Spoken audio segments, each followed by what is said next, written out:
ijazah ya. Kementeriannya Mas Anies Baswedan di era periode Pak Jokowi yang pertama itu meliputi pendidikan, kebudayaan, riset, dan perguruan tinggi. Maka saya berkoordinasilah dengan Mas Anies untuk mengimplementasikan SE nomor 3 2015 itu. Mas Anies langsung menindaklanjuti saat itu ya. Dia langsung sisir itu. Saya tanya langsung kepada Presiden Jokowi.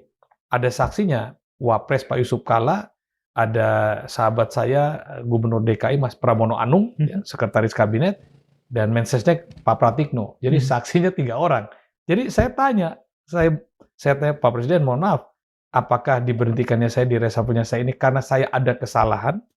Apakah ada tugas yang Pak Presiden berikan kepada saya tapi tidak saya laksanakan?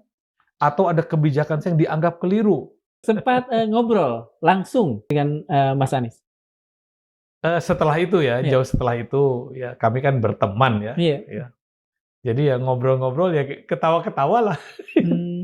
Dan pada saat rame-rame isu-isu terakhir, kita kontak-kontakan lagi, jangan-jangan kita berdua ini di-revel gara-gara itu kan. Oke, menarik saudara dan sahabat sekalian. Kita berjumpa lagi. Itu tadi Profesor Yudi Krisnandia soal waktu beliau Menteri Pan-RB, Kemen Pan-RB kalau nggak salah ya, melakukan suatu terobosan, yakni menyisir ijazah palsu bersama dengan Pak Anies Baswedan waktu itu ya. Artinya bersama itu kementeriannya Pak Anies. Pak Anies kan Kementerian Pendidikan dan Kebudayaan ya, di mana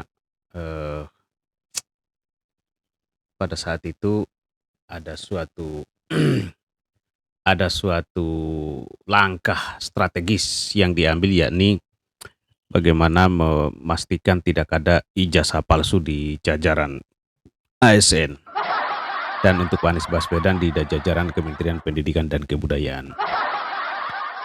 Saat itu saya masih ingat ya, ada pemberitaan memang yang kemudian menghebohkan ya, dan saya kira sebagai pengguna ijazah palsu waktu itu dak-dikduk gitu. Sebenarnya saudara, kalau kita bicara soal ijazah palsu ini kan kita semua rakyat Indonesia ini bisa saja tahu di lingkungan kita, misalnya tiba-tiba orang mundar-mandir ke sana kemari kok tiba-tiba sarjana gitu. Beda juga kita cerita kalau setelah pandemi atau pada saat pandemi COVID itu namanya sudah ada pembelajaran melalui online. Tapi kalau di bawah itu, ya saya minta Anda komentar lah di bawah kalau memang Anda juga pernah menyaksikan misterius-misterius seperti itu kan. Orang mondar-mandir tidak karu-karu, istilahnya mondar-mandirnya termonitor, istilah sekarang kan termonitor ketua. Tiba-tiba kok dia sarjana juga ya. Dengan belum masuk pandemi, ya kan, pandemi COVID ini kan dimungkinkan sudah ada pembelajaran melalui online segala macam. Ya, Anda jujur aja, coba Anda komentar di bawah ya. Lalu gini, coba kita cermati juga beberapa pemberitaan di daerah-daerah, apakah memang ada yang namanya ijazah palsu itu? Artinya sebelum kita melihat kekisruhan hari ini soal dugaan ijazah ini, yang RRT yang disebut Rismon, Roy, Tifa bicara misalnya, bicara secara lantang, maka kita juga harus punya catatan nih, apakah benar di Indonesia ini ada yang namanya ijazah palsu dalam konteks sudah terbukti secara sah, secara hukum.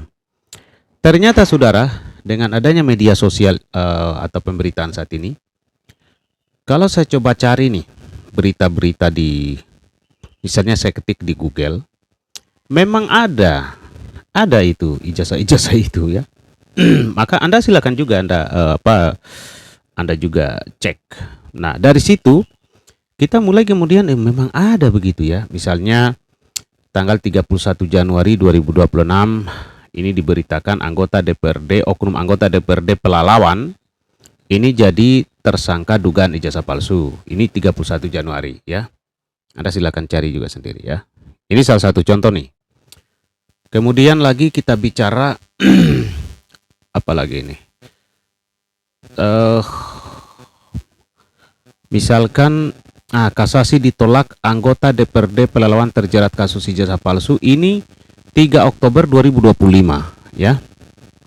Artinya ini sudah sah dia secara hukum sampai kasasi dia ya. Nah, ini juga bisa menjadi referensi kita bahwa memang ada ternyata ijazah palsu itu dan digunakan juga oleh pejabat publik yang melalui proses pemilihan, kan begitu. Nah, sehingga ini menjadi minimal melewati juga KPU ini ya, verifikasi KPU kok lolos gitu loh. Nah, sehingga saat kemarin Roy Suryo Rismon ini dengan menyatakan mereka melakukan penelitian dan menduga ya ijazah Pak Jokowi itu dalam tanda petik itu bermasalah, maka akan sangat sulit kalau kita mau menggunakan argumentasi bahwa atau penguatan argumentasi kita misalnya itu kan sudah melewati KPU, karena ini ada juga orang lolos melalui proses verifikasi KPU itu. Nah, sehingga tidak bisa pada akhirnya kita itu jadikan sebagai dasar yang kuat gitu loh, bahwa kalau orang sudah melewati verifikasi KPU itu ijazahnya clear tuh, nggak ada masalah. Nggak bisa, karena terbantahkan dengan adanya kasus ini, beberapa kasus yang kita temukan. Yang paling ini juga ya, ada anggota DPR ya, oknum anggota DPRD. Tapi ini saya juga agak kaget ya membaca beritanya ya. Tapi silakan Anda, misalnya maksud saya carilah pemberitaan seperti ini untuk menjadi pembanding. Nah, ini ada sudah dua periode menjadi anggota DPRD. Oknum ini jadi saat mencalonkan diri menjadi anggota DPRD kabupaten itu menggunakan ijazah paket C. Namun kasus yang kemudian diributkan itu menggunakan ijazah SMP orang lain dengan nama yang sama di provinsi itu gitu ya. Dengan menggunakan ijazah SMP orang lain, kemudian oknum ini, anggota DPRD ini mengikuti paket C. Ini dilaporkan juga dan sudah. Ini saudara merupakan apa ya, kasus yang menarik ya. Ini lagi heboh ini kasus ini, lagi heboh juga. Nah, ada juga saudara bupati 2 periode baru ketahuan juga setelah selesai menjabat. Kalau nggak salah SMP SMA-nya clear, itu palsu. Jadi maksud saya gini, pada saat ada penyampaian soal ijazah palsu itu, maka harus ada bukti yang secara sah, misalnya yang sudah diputus. Memang ada ijazah palsu itu di Indonesia misalkan begitu. Nah, baru kita bisa patut diduga, bisa diduga itu sudah ada prasangka asas asas praduga tak bersalah kita. Oh, ini jangan-jangan juga begitu gitu loh, jangan-jangan. Nah, kembali ke informasi soal Pak Yudi Krisnandi ini yang kemudian menjadi heboh saat ini ya, dan mulai diwawancara ini di podcast bagaimana sesungguhnya kemarin latar belakangnya tuh sampai ada, kalau nggak salah ketegasan soal penyisiran ijazah palsu ini terutama di ASN. Saudara, ini jangan dianggap main-main loh. Jangan ada istilah sekarang ini kan yang penting sudah ada YouTube, orang bisa segala macam kan, sudah sama juga dengan orang kuliah ini. Jadi ijazah itu nggak jangan. Orang kalau mau mencari apa istilahnya perbedaan ya, orang yang seseorang yang melalui atau melewati tempaan pendidikan itu dengan enggak itu jangan dianggap sama, walaupun misalnya orang yang tidak melewati proses kuliah punya ijazah, entah itu dengan cara bagaimana, dengan itu beda Pak, beda. Ibaratkan besi yang melewati pemanasan yang bagus, yang betul-betul tepat, itu bisa jadi baja Pak. Tapi kalau besi yang tidak pernah melewati tempat pemanasan kan nggak akan sama dengan yang melewati tempaan panas itu misalkan ya. Ini soal karakter, ini soal yang disebut integritas.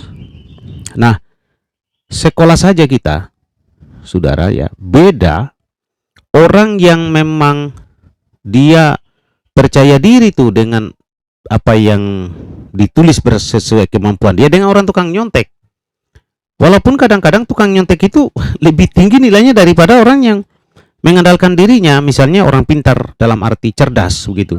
Karena kemampuan tukang nyontek ini kan kebetulan ternyata tempat dia nyontek itu benar gitu loh. Bisa saja tuh.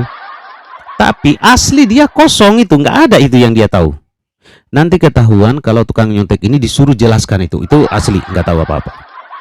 Nah, ini soal integritas ya. Yang tukang nyontek ini dia tidak punya integritas tuh. Dia tidak punya nilai-nilai kejujuran di situ. Nggak ada nilai-nilai yang disebut karakter itu, nggak ada karakternya, kejujuran, bangga dengan apa yang ada dalam dirinya, nilai kejujuran itu tadi yang disebut value kalau bahasa orang sekarang. Nggak ada itu, asli itu.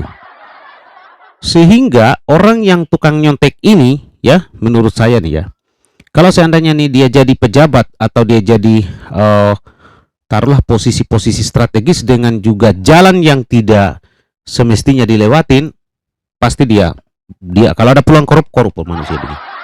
Karena dia hanya menunjukkan atau bangga dengan dirinya dengan capaian-capaian di luar diri, misalnya banyak harta, akan menonjolkan penampilan gitu loh, tasnya harus yang branded gitu loh. Nah, beli mobil mewah, itu saya sudah hitung itu karakternya. Karena tidak ada nilai lain yang bisa dia banggakan terhadap untuk bangga dalam arti kebanggaan diri itu kan pasti ada tuh ya. Nah, orang bodoh ini tadi yang tukang nyontek itu, dia nggak akan mungkin. Nah, sama itu halnya dengan betilah, beda-beda tipis dengan yang pakai ijazah palsu itu, asli itu. Dan sesungguhnya ini yang pakai ijazah palsu ini, sebenarnya nggak percaya diri loh itu. Dia terganggu itu psikologisnya sepanjang masa. Misalnya kalau jumpa orang, taruhlah dia pakai ijazah S1 palsu nih. Ini orang kalau cerita soal KKN gimana-gimana, itu cuman dia nggak jujur, tapi dalam hatinya itu sebenarnya tersiksa itu, menderita itu dia. Dan pasti cepat-cepat mau menyingkir di lokasi di mana orang lagi cerita KKN dan segala macam, karena pasti dia nggak akan tahu prosedur KKN itu gimana. Dia nggak akan ngerti itu yang namanya pembimbing skripsi, penasihat akademis, proses perkuliahan itu gimana, asli dia nggak tahu itu. Tiba-tiba misalnya manusia seperti itu yang pengguna ijazah palsu ini misalnya dikasih jabatan, taruhlah dia lolos ternyata menggunakan ijazah palsu. Dulu PNS itu, dulu penerimaan daerah itu kan nggak bisa termonitor itu, masih penerimaan daerah loh ya, belum sistem sekarang ini yang melalui online pendaftaran segala macam, masih kemandirian daerah, panitianya ada di situ. Itu tahun 2009 ke bawah ya, ke bawah kalau nggak salah ya, sebelum muncul namanya komputer asisten tes itu ya, apa yang CASD kali, apa sih CAS apa lupa saya. Itu asli. Maka hari ini saya sudah mulai sedikit berpikirnya gini, jangan sampai ini tata kelola birokrasi kita ini hancur-hancuran ya, korup luar biasa ini. Tapi jangan saya duga ini karena posisi-posisi strategis di birokrasi ini didudukin oleh orang-orang yang ijazahnya palsu gitu loh. Ini dugaan saya, diperkuat dengan apa yang saya simak pernyataannya Kemenpan RB di eranya Pak Yudi Krisnandi itu ya. Ini jangan maksud saya kita jangan lupa akan proses dan fakta-fakta yang ada. Fakta yang ada, korupsi masih luar biasa. Berarti Ikan nggak mungkin masyarakat jelata, rakyat yang yang punya kuasa ngotak-atik uang negara yang korupsi, nggak mungkin, ya kan? Nggak mungkin. Itu pasti yang main-mainkan yang punya kewenangan untuk kemudian berurusan dengan keuangan negara itu, ya kan? Jadi saya membaca gini, kalau sudah sampai pada level menteri, ya, yang kemudian ditemukannya apa istilahnya, fakta-fakta soal ijazah palsu dan Kemenpan RBU, berarti memang agak repot, agak rawan urusannya di jajaran birokrasi kita, ya. Jangan dulu kita cerita soal orang yang jadi pejabat publik dalam hal dipilih misalnya dalam hal pemilu. Ini sudah clear, memang kita temukan oknum-oknum yang ijazah SMP-nya palsu untuk dapat pakai C, ada yang menggunakan ijazah SMA-nya palsu, SMP-nya palsu, sampai S1-nya palsu, ada. Nah, sekarang ada kan wakil gubernur tuh yang ibu-ibu itu kan tersangka juga itu, nggak tahu di mana itu, di daerah Sumatera, apa Bangka Belitung atau apa, lupa saya, ya. Nanti Anda lihatlah. Nah, saudara-saudara dan sahabat sekalian, ini benar-benar menjadi sesuatu hal yang serius. Sekali lagi, kalau ini agak serius saya ngomongnya, tadi ya campur cadang, bahwa kemudian kita menginginkan tatanan atau tata kelola pemerintahan kita baik, maka di birokrasi harus dipastikan orang-orang yang berkualitas, ya, bukan hanya berpikir bagaimana mau isi tas, ya. Kemudian dengan segala macam cara tentunya tasnya harus berisi kan, maksudnya korupsi juga korup. Kemudian untuk jabatan dalam hal yang dipilih, ini juga harus mulai selektif, karena saudara, kalau demokrasi kita sebagaimana yang selama ini tentu sudah dibahas dan diulas di mana-mana, masih seperti atau terindikasi, ya, patut diduga tidak lagi bicara tentang kualitas. Ini walaupun kalau kita bicara soal ini juga ada kaitan dengan kesadaran rakyat, kesadaran publik, ya. Nah, artinya masyarakat harus sadar, jangan juga demokrasi ini selalu ini karena uang gitu. Janganlah. Nah, kemarin setelah ada wacana misalnya pemilihan kepala daerah mau dikembalikan, dipilih DPR, kan meradang juga saya lihat, ya. Macam-macam juga yang meradang ini, yang marah-marah ini. Ada yang marah-marah, waduh ini nggak ada lagi bisa kita jadi tim sukses ini kan, mensukseskan sekaligus memanfaatkan begitu. Artinya ini patut diduga ada yang begitu, aduh nggak bisa lagi kita jadi tim sukses ini gitu, tulis nama dan macam-macamnya. Itu kan sudah menjadi seolah-olah pesta 5 tahunan yang, ya. Tapi mari kita menyadari ini, maksud saya bahwa ini kompleks, sangat kompleks ini persoalan di negeri ini, dibutuhkan kesadaran secara kolektif, ya. Nah, saya coba perdengarkan terhadap Anda, ya, di akhir segmen ini yang mengenai Yudi Krisnadi ini bicara soal dulu yang kemudian di reshuffle itu. Nah, coba kita dengarkan. Ini sempat diwawancara ini, sekarang ditanya, ya. Ijazah itu asli, Nih. tidak akan Saya berubah kasih dengar lagi suaranya pada aja, ya. titik. Harusnya, ya, kepala daerah itu setingkat menteri. Kalau board of peace ini belum diputuskan, mungkin kita masih memiliki ruang diskusi untuk melihat apa resikonya dan apa manfaatnya bagi Indonesia. Presiden Prabowo ini memiliki niat yang baik untuk membawa Indonesia lebih baik, untuk memajukan rakyat Indonesia lebih baik lagi.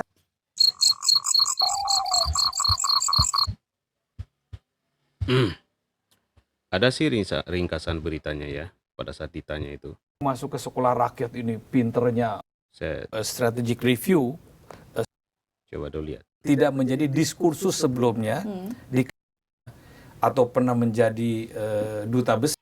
Saya cari dulu Dan yang orang mau masalah soal PNS, ijazah. belum sarjana pakai ijazah palsu supaya dia bisa lolos PNS, kan nggak boleh. Orang mau naik pangkat segala So di sini kayaknya segmen. instansi. Nah, dalam proses itulah, ya, kita acap kali menemukan adanya pengaduan-pengaduan. Nah, kita mulai dari sini ya. Ini pernyataannya gitu. Yudi Krisna. Jadi jangan mendapat masalah baru gitu Iya, ya. betul. Nah, ngomong-ngomong soal orang yang bisa dipercaya membantu presiden, menteri.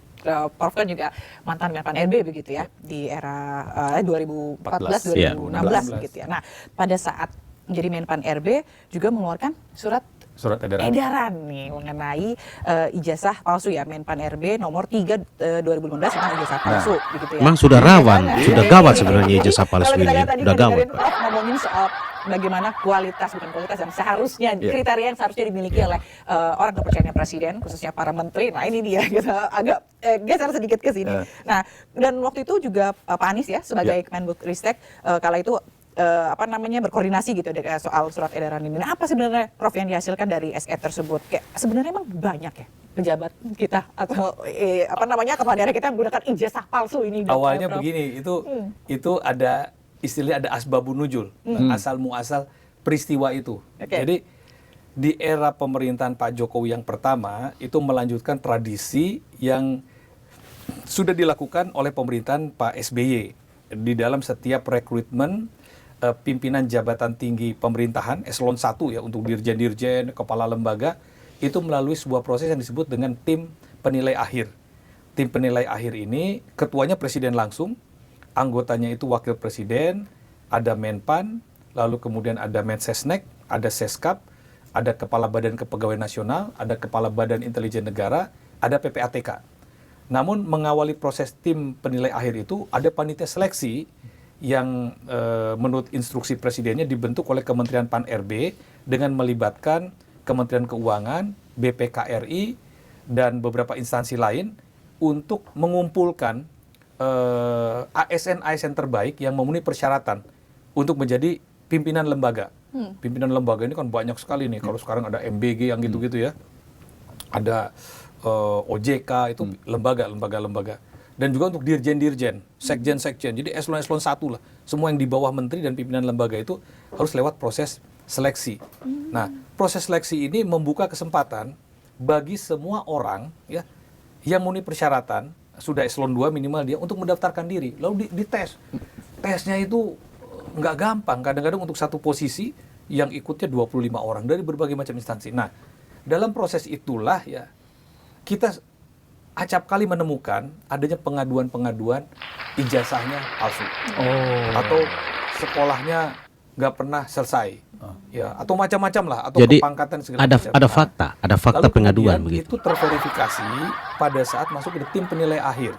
Pada saat di tim penilai akhir misalnya seorang yang sudah lolos dari sekian puluh orang dikerucutkan jadi menteri, memilih 5, dari 5 dikirim ke TPA tinggal 3, dan tinggal 3 ini dicek di Biro Kepegawaian.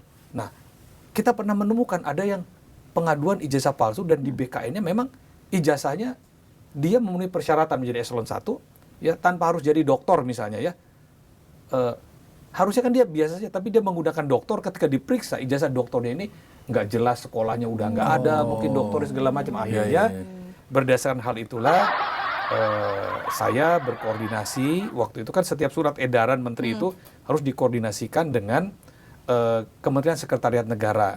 Lalu saya keluarkanlah surat edaran nomor 3 tahun 2015 tentang larangan menggunakan ijazah palsu dan sanksi bagi yang melakukannya. Nah, itu berlaku sangat luas bagi seluruh aparatur sipil negara atau PNS di semua lembaga ya, sampai ke kabupaten kota, sampai bahkan gubernur, wali kota sekalipun ya kena sanksinya, sampai dengan prajurit TNI Polri. Jadi sangat luas sekali itu. Dan maksudnya pada saat itu kenapa? Supaya masa jadi pejabat negara ini tanda kutip membohongi kan dengan ijazahnya, seolah-olah dia punya gelar master, punya gelar doktor, padahal dia tidak pernah sekolah. Itu kan tidak baik, tidak menunjukkan satu keteladanan. Kedua, ijazah ini kan berkonsekuensi terhadap jabatan. Ya.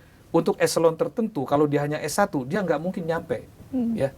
Untuk tingkat gaji tertentu, ya, kalau dia S2, dia pasti akan lebih tinggi daripada S1.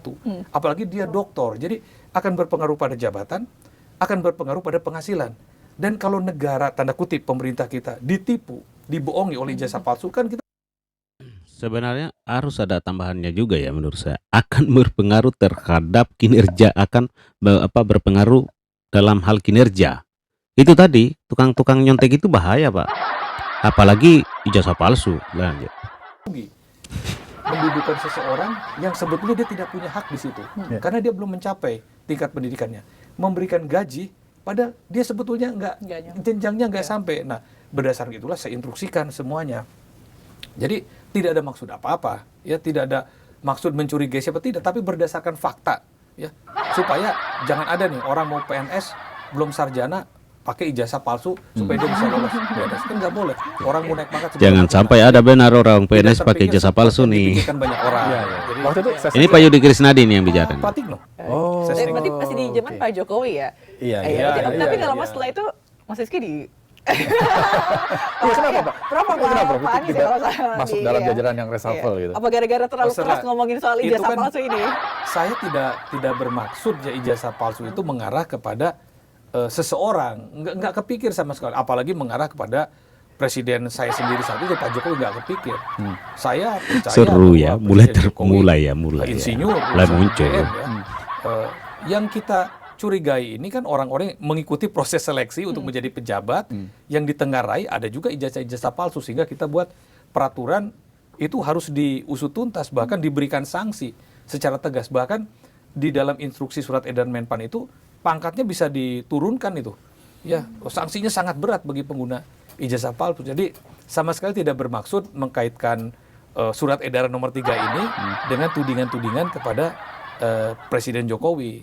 Karena kan tudingan-tudingan itu kan kemudian kan tidak pada periode itu, tidak ada yang membicarakan soal ijazah presiden pada periode pertama. Nah, baru pada periode keduanya kan ada mulai Mulai tapi kan, rame. tapi kan saya sudah tidak di situ. Iya, iya. Tapi memang Menpan RB juga nggak ngurusin ijazah presiden atau ngurusin juga? Lah, yang ngurusin ijazah kepala negara itu kan KPU, Mbak. Ya. Iya. Berarti cuma di bawah-bawah untuk seleksi tadi ya, Prof ya? Iya, seleksi ya. jadi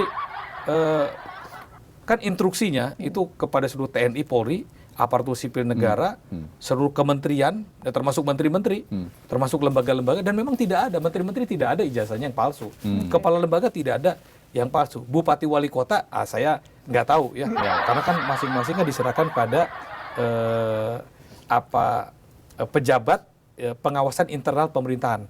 Jadi ada pejabat pengawasan internal yang mengawasi itu di setiap instansi pemerintah, lalu kemudian kepala biro sumber daya manusianya yang kita berikan tugas untuk itu. Nah, kalau di gubernur, di kabupaten kota, itu kan memang mereka agak sungkan ya dengan pimpinan-pimpinannya. Tapi yang dilakukan oleh Menpan itu tidak ada kesungkanan kepada presidennya. Karena saya berpikir positif saja, memang tidak ada masalah dengan presidennya. Jadi kita lakukan pemeriksaan secara menyeluruh, kecuali presiden dan wakil presiden yang tidak kita periksa. Baik. Nah, perjalanan dengan berjalan waktu, surat edaran waktu itu dikeluarkan sampai kemudian tahun 2026 ini isu ijazah palsu itu kan wah terus bergulung. Prof melihatnya gimana soal dugaan ijazah palsu Pak Jokowi ini? Ya kalau sekarang kan ranahnya sudah pada ranah pembuktian hukum ya. Jadi saya rasa kalau saya sih melihatnya ya tidak perlulah kita terlalu berkutat ya, berkecamuk dengan isu yang sudah membelah persepsi publik masyarakat Indonesia sendiri. Orang yang percaya ijazah itu asli tidak akan berubah lagi nih pada titik ini. Ya dia percaya itu asli. Orang yang meyakini bahwa ternyata palsu juga tetap akan terus menuntut untuk dibuktikan kepalsuannya. Kan begitu. Yeah. Lalu ada orang yang ragu-ragu. Yang ragu-ragu pun tidak akan berubah dia menjadi pendukung ijazah asli atau pendukung ijazah palsu. Jadi menurut saya proses hukum ini ya berjalan saja. Yeah. Toh Presiden Jokowi juga sudah mempercayakan pada penegak hukum untuk memproses ini. Ya silakan orang-orang yang menuding ijazah palsu itu membawa bukti-buktinya bahwa itu palsu, dan dari pihak Presiden Jokowi juga membawa bukti-bukti bahwa itu asli. Nah, tinggal masyarakat nanti menilai bagaimana keputusan hukumnya. Jadi menurut saya ambil hikmahnya. Hikmahnya itu apa? Hikmahnya ya kan surat edaran nomor 3 2015 ini kan belum pernah dicabut, masih berlaku.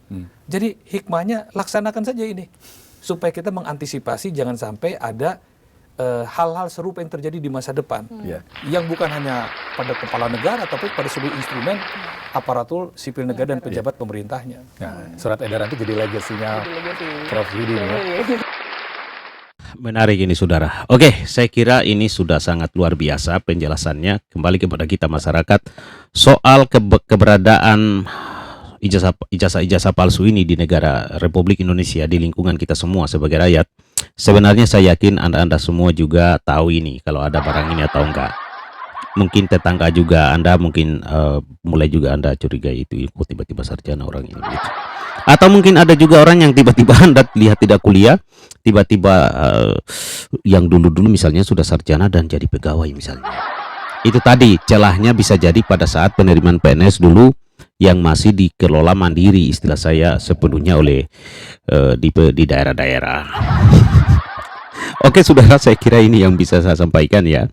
Kembali kepada Anda semua bagaimana kemudian bisa mengambil suatu pelajaran dan sekaligus niat apa yang bisa kita niatkan ya, atau kita ikhtiarkan atau kita harapkan terhadap keberadaan ijazah palsu ini bagaimana.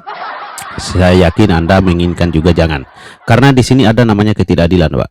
Itu tadi orang yang misalnya di ASN yang harusnya dia yang duduk di situ dengan prosedur yang resmi, tiba-tiba disalib, apa istilahnya, dipotong dengan orang-orang yang mohon maaf menggunakan yang abal-abal misalnya ya, hanya karena dia jejaringnya di situ, keluarganya sebagai pejabat daerah, akhirnya dia misalnya tidak, atau gimana, tidak jadi duduk, kasihan ya.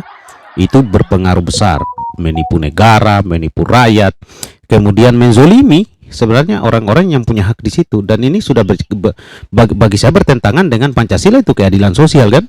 Jadi banyak hal, dan pasti dia tidak profesional, dia pasti akan ada mental-mental korupnya, itu saya. Maka saya menduga bahwa keberadaan ijazah palsu ini jangan sampai menjadikan tata kelola berbangsa dan bernegara kita ini yang sangat korup sekarang ini. Artinya korup masih parah, dan itu diucapkan oleh Presiden Pak Prabowo bahwa korupsi masih banyak. Nah, ini kira-kira yang bisa saya sampaikan saudara. Silakan Anda klik tombol subscribe, like, share, dan komen. Silakan Anda komentar. Assalamualaikum warahmatullahi wabarakatuh. Sampai jumpa lagi.